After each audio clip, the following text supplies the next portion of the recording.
Coming off their first Big East loss in over a year. I mean, we're not used to this. Just kind of tell us how this team bounces back after that loss. I don't think we've been wrapped up in the fact that we haven't lost in a while. It was just that we lost a match that we weren't pleased with the way that we played. I thought Marquette had a great game plan. I thought they played really well, and I thought they beat us. I didn't like how we responded during the match. I thought we really, I think people were worried about their own play, and so it led to some disconnection and some things that led to not great play on our part. We didn't pass well. We weren't in system.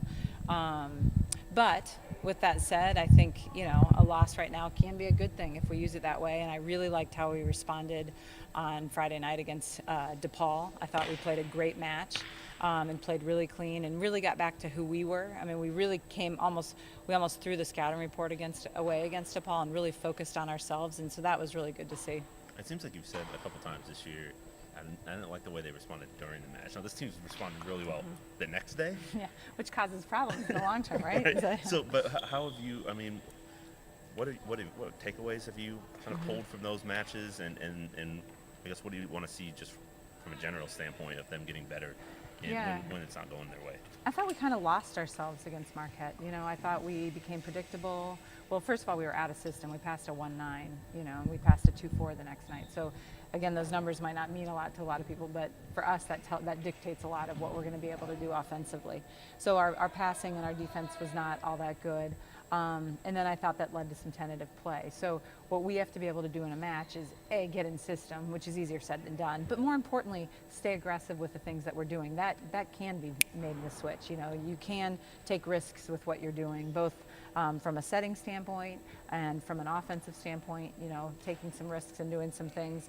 Lydia didn't get involved at all against Marquette, and she's a key part of our offense, not only her dumping but freeing things up for our hitters. So some things like that, I think, again, making them aware of those things, and hopefully in the future, in the middle of a match, reminding them of those things, of what makes Creighton volleyball great. Like, you've got to go back to those things and not worry about the opponent on the other side.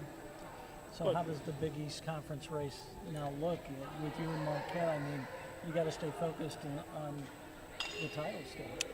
Oh, for sure. But I think we knew that all along. I mean, we knew Marquette was really good, and Butler's really good. We were just watching film. The team we played Friday, they're a 70 RPI team. Their stud player has been coming back from injury, so they're just going to get better all year long. So we know that. I think on the outside, people think we're going to roll through the Big East, but the Big East is good. We've been saying this all along. So we know that we have to show up every night, or we're going to lose on Friday this week. So, but we got to take it one match at a time, and, that's what champions do. You bounce, and, we're disappointed we lost, but we got a long road in front of us.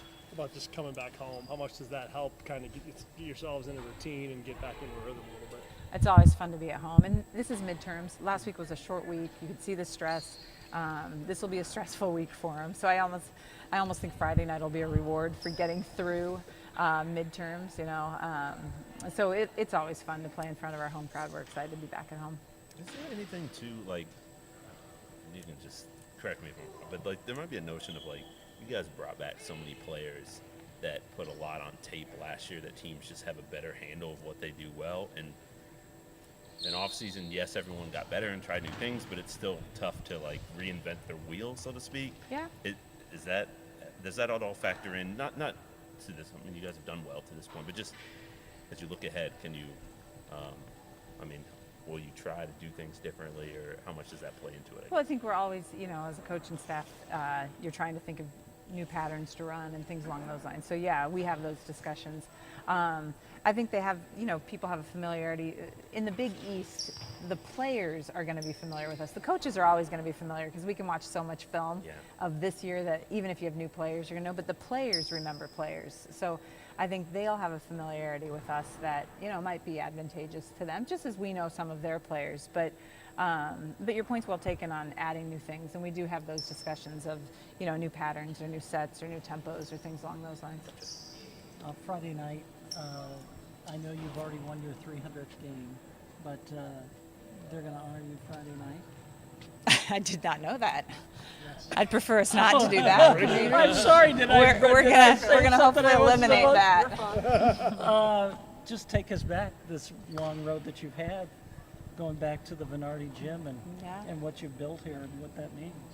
Well, I think clearly I've not built it. It's been a collaborative effort of great student athletes, and I've been, I surround myself with people much smarter than I am, fortunately, on my staff. But, it is fun to reflect and kind of see where we were when I was fortunate enough to get this job in 2003. And it was awesome in DePaul. We got together with a bunch of alums that live in the area or came in for that weekend. And, that's, for me, it's about the relationships. And I always say, I want to mentor them while they're in college, and then I want to be with their friend when they're done. And that's what I love about coaching, is those relationships. And, hopefully we'll win some matches along the way. And fortunately, that's been able to happen here. But we try to do things the right way, and I think that's where probably where I have the most pride, is that I feel like we've done it the right way. We've tried to treat athletes the right way. We don't cheat, we try to build young women, and in the process, win some volleyball. Thinking about where you've come is fun too, but how about, where you're headed? I mean, what's the goal for, the next 300 wins or however many it is? It's the same way it was 300 wins ago. I just wanted to win the next game. I mean, really, I don't know, Thor, you have, maybe you have some lofty, I don't know. I think the big thing is, our staff wants to make this team the best it can be, and that's really where our focus is. And it really is about, I think we've got a long way to go. I think we're good right now, but we got to be great to do some great things this year. And so our job is to figure out how to make them great. What's Creighton meant to you? So touching. Okay, this is why I love Creighton, because from our leadership, from our president, but within our athletic department, Bruce Rasmussen is a good man, and I love my coworkers. It's good people. I like the culture that we have. I think that Creighton Athletics as a whole has the right mission. We're trying to recruit and retain and graduate student athletes, so they're not just business commodities, and that's why I love Creighton. I think it's a pretty special place, and I think when recruits come here, we hope that they feel that there's, we want to beat a lot of teams, but we don't necessarily want to be those teams. We want to be different. We want to be a family, and that's what we try to hang our hat on being. What would the 2017 Kirsten tell the 2003 Kirsten to kind of help her along the way to get to this point? I think when I started, I didn't know who I was as a coach, so I tried to emulate coaches that I respected or thought I should be. And probably the thing that I've learned is you have to be true to yourself. So just because maybe I saw someone that had a fiery personality, that's not really who I am. And so I think through years I've learned that maybe I have to find people on my staff that have that, or other things that are weaknesses of mine, but I have to be true to my identity, because as soon as you start trying to fake who you are to your players, they see that immediately. Obviously, I'm sure some Power 5 schools have called you and talked to you and maybe offered you something, but you would stay here in Omaha. Yeah. How tough was it? Not tough. I think I'm a big believer the grass isn't necessarily greener on the other side. You can't beat happy, right? So we feel like we can win a national championship here. We feel like we've got great support. We've got a talent base that is ripe here in Nebraska and in the Midwest. We've got some of the best facilities in the country, so why not Creighton? And I love the fact that we have the academic piece that is such ingrained in who we recruit, and I think that's an important part of being a student athlete is getting that education. So for me, it just fits me as a person, and then I've got grandparents in Lincoln. I've got 3 little kids, so from a family aspect, Nebraska's home to me, and so I'm the lucky one to be here. I signed the national intent. Back after your first loss is always, tricky in conference play, but you get a win and now you move on. What did you guys learn from, that match against Marquette?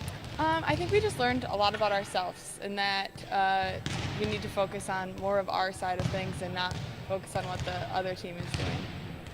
How about just coming back home? Obviously, you guys have been away from Sokol here for a while. It's going to be nice just to be back. Yes, I think it's going to be a nice break. We get back with our fans, back in our mojo, try to get a little bit of our swag up, and fall break too, so we're done with school, so that'll be nice. I don't know if you know this, but we just talked to your coach, and she's going to be honored Friday night for her 300th win. What has Kirsten meant to you? Kirsten has been everything. I mean, she is one of the most amazing coaches I've ever had. She's so good at being intense and being caring and really not focusing on us. I mean, she focuses on us as like players, but more as individuals, and tries to get us to be a well-rounded person that you can be. So, you know, she's had a chance to probably go to some Power Fives and schools, but she's kind of what does that say about her? Like I said, she's a loyal coach. She's amazing. I couldn't have asked for a better one. When she was trying to get you here, what stuck with you? What maybe certain things she said that really hooked you, besides obviously the appeal of Creighton, that you really wanted to play for her? She always says, she goes, yeah, like volleyball is really important to her, but in the end it's about how the relationship with that you have at the end, and to establish you as a well-rounded person. I really just felt comfortable going here. So. She told us that one of the reasons she stays here is because she thinks this school can win a national championship. That's got to make you believe it. Is that Oh, absolutely. She believes it. We all believe it. Now we just got to go out and do it. Bounce back from a loss, but obviously girls rebounded well. Now you come back home. What did you learn from that first Illinois conference play? Well, we learned that we can't take any match for granted. Marquette showed us that very well. And, I mean, you got to hand it to Marquette. They played amazing. Their defense was lights out. We didn't really know how to stop them offensively, so we give them a lot of credit. But we also learned that we're going to have to come in the gym and we're going to have to work that much harder if we want to do big things this season. So I think we're all motivated by it. How about just being back home? You know, it's been away from this gym in terms of matches for a couple of weekends now. Just getting back home, and you know, Kenzie was talking about fall break and being done with class. Does that help you guys kind of get back in rhythm a little bit? Absolutely. I know this is midterms week, so there's a lot going on for everybody. It's starting to get cold outside, so people are getting sick, and it'll just be nice to be home, see some familiar faces, get caught up on some schoolwork, some sleep, and just kind of that refreshed attitude. Friday night, Coach is going to be honored for her 300th win. Just what has Coach meant to you since you came? That's a huge honor, and I think she deserves every win that she's ever had. I think she has changed me into a volleyball player that I can enjoy, and like I can enjoy playing the game again, and I attribute a lot of that to her. I mean, she really does things right, and she builds confidence in her players, and she has trust in everybody, and I think that should be a huge honor, and we're all really excited for her. And how did she sell you on Creighton? Why Creighton? Wow, that story, it never gets, I still don't know how I ended up here, but I think it's just like, after talking to her on the phone, I was like, she just talks so highly of the girls and the culture here, and that's something that's super important. You can get a lot of talented girls on the floor, but if they don't play well together, they probably aren't going to win a national championship. But you could take girls who are maybe not as talented, but have so much heart and play so well together, and they might win that championship. And I think she talked so much about the girls and about the culture, and I just thought that that's something I want to be a part of, and it's been true ever since I stepped on campus. I have totally felt that in practice and in games, so she really does hold true to that. She told us that one of the reasons she has stayed here is because she thinks this school can win a national title. What does that mean? I mean, she's right. I think we have great talent, we have great people, and we have great leadership from everyone on the floor, whether they're a captain, whether they're a coach, or whether they're a freshman. Everybody comes in here and has their own leadership style, and I think that there is great potential for this program. I mean, this year, absolutely, in the years to follow, I think a national championship is definitely possible. Beautiful.